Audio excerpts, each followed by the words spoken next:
Subscribe to our channel and hit the bell icon for your daily dose of sugar. Hi guys, today's video is going to be on how to cover your dark circles, acne marks and pigmentation on your face to achieve a very nice flawless makeup finish. So if you want to know how I achieve my flawless base and how I hide my dark circles and pigmentation on the face, then please do continue watching.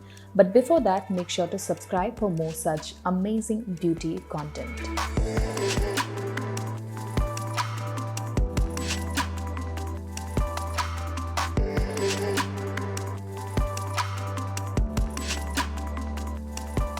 So I'm going to begin with the most Eligiblur smoothing primer, and applying a primer is very essential when it comes to achieving a flawless base. And I usually go for pore filling primers like this one, which helps in minimizing the look of open pores on my face, since I do have a lot of them, and also it makes your makeup last very long. So it is important that you prep your face very well before going in with any base product. Then to color correct, I'm going to use an orange matte eyeshadow. That's right. And orange eyeshadow really works amazing. I've been doing this from the beginning of my makeup career and it works like magic. So I'm going to use that to hide the dark circles, the hyperpigmentation and the spots on my face. So I'm concentrating the eyeshadow only on those areas and I'm not going to apply it everywhere.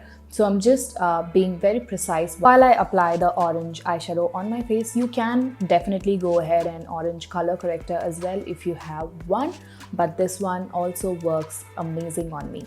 For foundation, I'm taking the Drop the Base foundation and I'm going to use a beauty sponge to blend in the foundation. So I'm applying very little amount of the foundation on the main areas of my face and I'm going to use dabbing motion to blend the foundation instead of dragging it.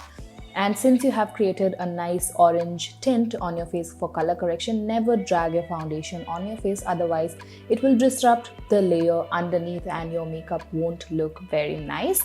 To achieve a flawless base, you always have to dab your base products to get that really nice blended finish. And then I'm going to go over with another layer of foundation only on the areas where I feel like I need some more coverage, that is on the cheeks and around my mouth, to hide any pigmentation there.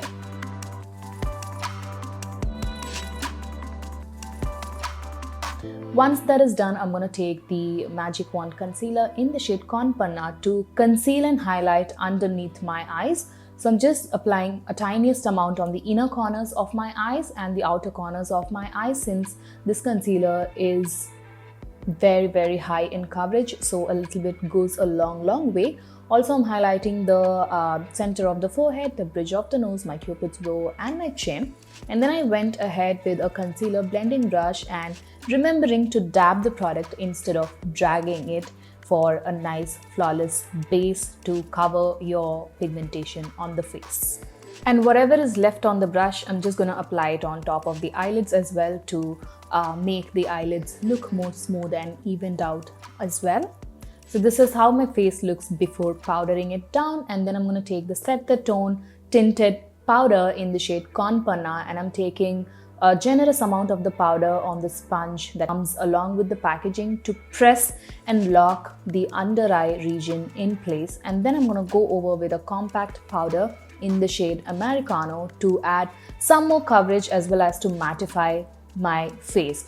And this is very important if you have acne prone or any bumps on your skin. A compact powder with a little bit of coverage helps in really blurring out those imperfections. So I'm just dabbing the compact powder gently onto the cheek area to make my face look more poreless and flawless. And this is how it looks once it is powdered down.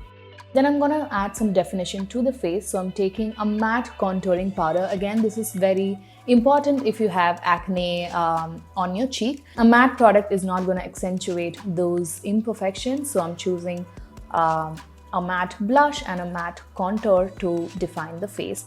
Again, I went ahead with a matte blusher from the same palette to add a flush of color to my cheeks. And now comes the highlighting, for which I'm not going to apply the highlighter all the way to the inner cheek area, but I'm going to concentrate it right on top of the cheekbone and as well as the temples. I'm not going to bring it too much onto the cheek because that is where you have those textures and imperfections. I also highlighted the cupid's bow and my chin, and I'm going to finish off the look by adding some mascara and a nice bright lipstick.